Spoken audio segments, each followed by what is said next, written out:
Halo teman-teman semuanya, kenalin nama aku Askia Salsabila dan di sini aku mau berbagi tips dan trik gimana sih caranya mengajar siswa-siswa kita kelas 12 untuk mengikuti SNBT, terutama untuk teman-teman semuanya yang baru pertama kali mengajar SNBT dan kebingungan gimana sih caranya mengajar SNBT gitu. Nah, yang pertama untuk mengajar SNBT tentunya kita harus tahu nih gimana karakteristik dari soal-soal SNBT dong. Jadi yang pertama aku ingin membahas nih terkait karakteristik soal-soal SNBT di tahun 2026. Jadi, di karakteristik SNBT 2026 itu difokuskan pada berpikir kritis tingkat tinggi dan juga penalaran tingkat tinggi. Jadi, bukan sekedar hafalan saja. Dan komponen utama yang diujikan di SNBT di tahun 2026 ini itu meliputi TPS atau tes potensi skolastik, literasi yang mencakup bahasa Indonesia dan bahasa Inggris, dan juga penalaran matematika. Dan total waktu ujian yang diujikan itu sekitar 195 menit dengan kurang lebih 155 sampai 160 soal. Seperti itu. Dan dari beberapa bab-bab dari SNBT seperti TPS, tes literasi dan juga tes penalaran matematika itu juga masing-masing ada materi-materi yang atau ada subbab-subbabnya sendiri nih. Contohnya yang pertama, kalau misalnya dari TPS atau tes potensi skolastik itu ada subbab penalaran umum atau PU, lalu ada subbab pengetahuan dan pengetahuan umum. Lalu ada subbab pemahaman bacaan dan menulis, dan juga ada subbab pengetahuan kuantitatif atau PK. Selanjutnya, untuk tes literasi, itu subbab yang diujikan ada literasi dalam bahasa Indonesia dan juga literasi dalam bahasa Inggris. Dan yang di bab ketiga, yaitu penalaran matematika, itu difokuskan pada soal-soal penyelesaian masalah atau problem solving yang menggunakan konsep-konsep matematika seperti itu. Nah, sebagai tutor matematika, kita harus mengetahui nih gimana sih peran matematika di SNBT ini gitu. Jadi, kita bisa langsung memfokuskan ke subbab-subbab yang akan kita ujikan. Nah, di mana sih peran matematika di soal-soal SNBT ini? Nah, peran matematika di soal-soal SNBT di tahun 2026 ini itu ada di tiga hal. Yang pertama ada di penalaran umum atau PU, yang kedua ada di pengetahuan kuantitatif atau PK, dan yang ketiga ada di bab penalaran matematika atau PM seperti itu. Jadi sebagai tutor matematika kita fokuskan saja ke tiga hal ini gitu. Setelah kita tahu bahwa oh ternyata peran matematika itu di SNBT 2026 ada di tiga hal tersebut. Ada di PU, PK, dan juga PM. Nah selanjutnya kita harus mengetahui ciri khas dari masing-masing subbab ini dan juga estimasi jumlah soalnya dan juga estimasi waktu tentunya. Karena apa? Karena agar kita itu bisa memberikan latihan kepada siswa dan juga siswa bisa terlatih dalam mengerjakan itu dengan waktu yang efisien seperti itu. Nah, bagaimana sih caranya mengenali soal-soal tersebut? Yang pertama nih, untuk penalaran umum. Nah, untuk mengenali soal-soal PU atau penalaran umum ini, itu biasanya soal-soal itu tuh berupa penarikan kesimpulan dari silogisme. Jadi, estimasi waktu dan soal-soal yang diberikan itu yakni 30 soal dalam 30 menit. Yang kedua, yakni ada PK atau pengetahuan kuantitatif. Nah, biasanya soal-soal ini itu berupa angka dan juga jawaban yang diminta hanya sebatas menggunakan rumus-rumus matematika yang telah kita dapatkan atau basic-basic dari matematika, dan estimasi soal dan waktu yang diberikan ya sekitar 20 sampai 30 soal dalam 20 sampai 30 menit. Dalam artian satu soal 1 menit ya estimasinya. Nah, dan yang terakhir ini yang paling challenging nih di antara ketiga soal matematika ini, yakni ada di PM atau penalaran matematika. Nah, sebenarnya penalaran matematika ini itu apa namanya soal-soalnya atau konsep-konsep yang digunakan itu adalah konsep-konsep dasar, tapi penerapannya itu karena di sini kan ada problem solvingnya. Jadi penerapan soalnya itu atau penerapan rumus-rumus yang digunakan itu sangat-sangat kompleks. Jadi di sini siswa kalau misalnya cuman hafal dari rumus-rumus atau hafal cara mengerjakan saja itu tidak cukup. Jadi untuk soal-soal penalaran matematika ini itu penyelesaiannya butuh beberapa konsep matematika yang saling terkait gitu sehingga jawaban itu bisa ditemukan. Dan untuk estimasi soal dan juga waktu di PM ini itu sekitar 20 soal dalam durasi 30 sampai 40 menit seperti itu. Nah, Selanjutnya, ini yang paling ditunggu-tunggu, tips dan trik mengajar SNBT. Setelah kita tadi tahu terkait karakteristik soal-soalnya, lalu jenis-jenis soalnya seperti apa, dan kita juga sudah kenal, oh ternyata masing-masing bab itu ada bentuk soal yang berbeda nih.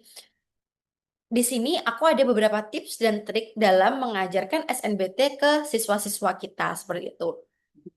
Nah, sebenarnya seperti yang saya katakan sebelumnya bahwa untuk soal-soal SNBT di 2026 ini itu sebetulnya hanya membutuhkan konsep-konsep dan juga materi-materi dasar matematika. Dan biasanya materi-materi ini itu diberikan kepada siswa-siswa kita saat mereka itu SMP gitu. Jadi ini tuh memang hanya materi-materi SMP.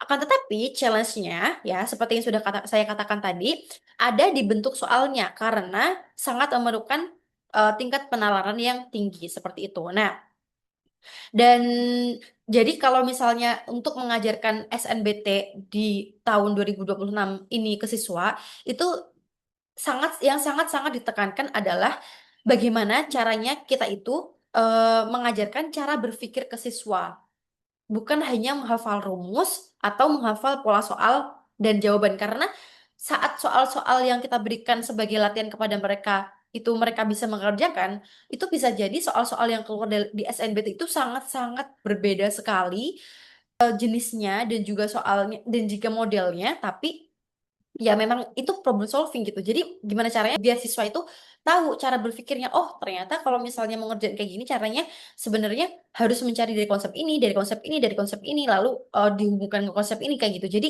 kita kita ajarkan cara berpikirnya. Jangan hanya diajarkan cara menggunakan rumusnya saja seperti itu ya. Nah, ingat pokoknya hal terpenting yang harus ditanamkan di otak kita saat mengajar SNBT itu adalah hindari menyuruh siswa menghafalkan pola-pola soal dan juga pola-pola jawaban karena soal-soal yang nanti akan keluar di soal-soal SNBT itu sangat-sangat berbeda dengan soal latihan yang sudah mereka dapatkan gitu yang mungkin bisa didapatkan dari soal-soal SNBT dari tahun lalu seperti itu ya. Jadi memang sangat-sangat berbeda karena ini konteksnya adalah problem solving dan soal-soal problem solving itu akan selalu baru seperti itu. Nah, selanjutnya ini ada langkah-langkah untuk mengajar SNBT ala saya. Yang pertama adalah kita harus banget dan wajib banget untuk menguji kemampuan dasar anak seperti itu. Nah, jadi seperti yang tadi sudah saya sebutkan sebelumnya bahwa materi-materi SNBT itu adalah materi-materi atau konsep-konsep dasar yang diberikan saat SMP ya. Jadi kita berikan aja soal-soal tes ke mereka yang menggunakan konsep-konsep SMP gitu. Jadi kita berikan tuh semuanya atau apa namanya kita berikan tuh konsep-konsep yang digunakan di SNBT itu dan meminta mereka untuk mengerjakannya dalam waktu yang sudah kita tentukan seperti itu. Dan itu terserah teman-teman sih gimana caranya apa namanya memberikan soal-soal itu. Nah, ini sebenarnya cuma soal-soal sederhana ya. Cuman sebatas penerapan rumus it's okay karena di sini tujuannya kita hanyalah untuk memastikan apakah siswa ini itu sudah paham dan sudah tahu terkait rumus itu dan apakah perlu di review atau tidak seperti itu. Nah, lalu kalau misalnya nih setelah kita ujikan ke siswa kita ternyata siswa kita itu oh siswa kita itu ternyata belum belum apa belum semuanya paham atau belum semuanya atau masih banyak yang lupa atau masih banyak yang harus ditanamkan konsepnya atau memang sangat-sangat kurang. Jadi hal pertama yang harus kita lakukan adalah memperbaiki basicnya dulu gitu. Jadi kita berikan beberapa pelajaran sekitar 3 sampai 4 lesson untuk memperbaiki apa namanya konsep-konsep dasar mereka dan kenapa di sini hanya sedikit lesson karena pasti itu kan adalah materi SMP ya di mana materi SMP itu materi yang sudah mereka dapatkan dan juga saat ini mereka sudah SMA jadi dalam mereviewnya pun itu pasti akan lebih cepat gitu jadi sebaiknya untuk mereview materi-materi yang apa konsep-konsep dasar itu dilakukan di awal-awal lesson saja dan usahakan menggunakan beberapa lesson saja seperti itu. Kalau misalnya sudah, baru kita lanjut ke tahap berikutnya, yaitu adalah kita mulai latihan-latihan soal SMPT. Dan tadi juga kalau misalnya saat kita ujikan ke siswa dan siswanya itu ternyata sudah paham semuanya tentang soal-soal konsep dasar matematika SMP, itu bisa langsung ke tahap berikutnya, yaitu kita mulai latihan soal-soal SNBT yang dimulai dari tipe terendah dulu. Nah, di sini peran kita sebagai tutor adalah kita harus bisa mengklasifikasikan di mana-mana soal-soal yang termasuk mudah, mana soal yang termasuk sedang, dan juga mana soal yang termasuk tinggi. Jadi, nanti masing-masing soal itu yang akan kita berikan secara berkala kepada siswa-siswa kita gitu.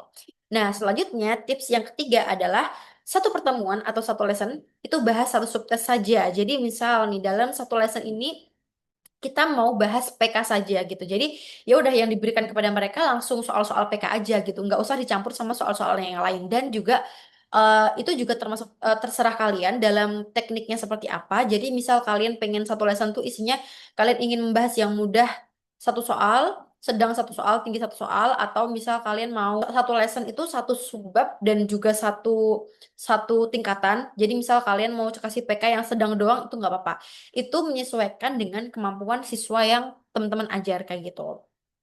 Dan yang terakhir, yang paling penting adalah drill soal. Drill soal ini tuh penting banget karena kita tahu ya bahwa dalam mengerjakan SNBT itu waktu yang diberikan kepada siswa itu juga terbatas. Nah, drill soal ini sangat-sangat berfungsi untuk siswa-siswa kita agar nantinya bisa menggunakan waktu dalam mengerjakan soal secara efektif dan efisien karena mereka sudah terbiasa tuh bekerja di matematika gitu. Dan yang terakhir nih, aku mau membahas kesulitan-kesulitan yang biasanya dihadapi oleh guru-guru SNBT.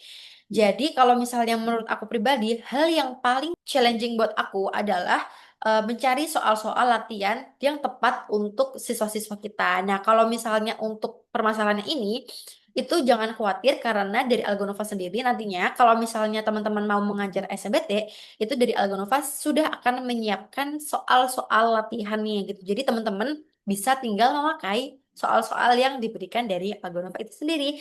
Nah, sekian dari aku. Semoga teman-teman semuanya bisa terbantu dengan ini, sedikit terbantu dengan ini, dan juga semoga apa yang aku sampaikan di sini bermanfaat untuk teman-teman semuanya. Terima kasih, sampai jumpa lagi. Dadah.